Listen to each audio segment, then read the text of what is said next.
ସେଇଠୁ ସେ ସନ୍ନ୍ୟାସୀ ମାନେ କହିଲେ ଆମ 3 ଜଣ ଭିତରୁ ଯିଏ ହେଲେ ଜଣେ ସମସ୍ତେ ଭିକ୍ଷା ପାଇଁ ଯାଇପାରିବେ, 3 ଜଣ ଭିତରୁ ଆମ ଭିତରୁ ଯିଏ ହେଲେ ଜଣେ। ତ ଜଣେ କହିଲେ ଯେ ମୁଁ ହେଉଛି ଧନ, ମତେ ଯଦି ନେଇକି ତମେ ଭିକ୍ଷା ଦେବ ତୁମ ଘରେ ଧର୍ମ ପୂର୍ଣ୍ଣ ହେବ। ଆଉ ଜଣେ ସନ୍ନ୍ୟାସୀ କହିଲେ ମୁଁ ହେଉଛି ସଫଳତା, ମତେ ଯଦି ତୁମ ଘରେ ଭିକ୍ଷା କରିବ ହେଲେ ତୁମ ଘରେ ଯେଉଁ କାମ କରିବ ସେଥିରେ ସଫଳ ପାଇବ। ଆଉ ଜଣେ ସନ୍ନ୍ୟାସୀ କହିଲେ ମୁଁ ହେଉଛି ପ୍ରେମ, ମୁଁ ଗଲେ ତୁମକୁ ପରିବାରକୁ ପ୍ରେମରେ ବାନ୍ଧିକି ରଖିବ, କେବେ ଝଗଡ଼ା ଫଗଡ଼ା। ଲୋକଟା ସେଇଠୁ ମୁସ୍କିଲ ହେଲା, କହିଲା ମୁଁ କାହାକୁ ନେବି ଏଥିରୁ, ଯାହା ଟିକେ ଘରୁ ପଚାରି ଆସେ। ଗଲା ଘରକୁ ଗଲା ତା ସ୍ତ୍ରୀକୁ କହିଲା ଏମିତି ଏମିତି କଥା, ଯାହା କହିଲେ ଜଣକୁ ଆଣିବା, କାହାକୁ ଆଣିବା କୁହ, ଆମେ ଧନ ଆଣିବା ନା ସଫଳତା ଆଣିବା ନା ପ୍ରେମ ଆଣିବା।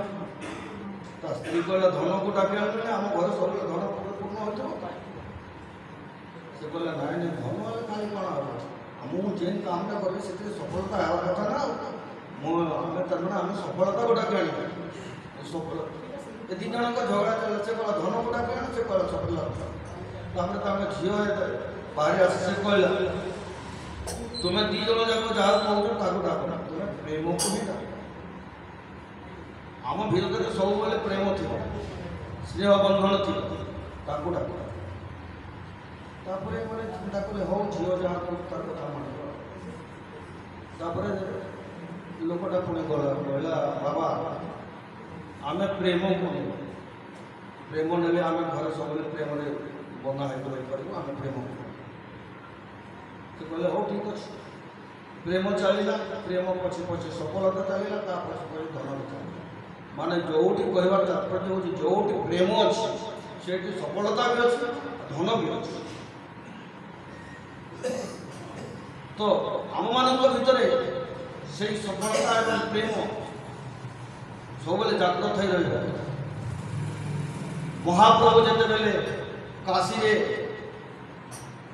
ନାମ ପ୍ରଚାର କରିକି ଯାଉଥିଲେ, ସେଇଠି ପ୍ରକାଶାନନ୍ଦ ସରସ୍ୱତୀ ମହାବିଦ୍ୱାନ ବ୍ୟକ୍ତି ଥିଲେ।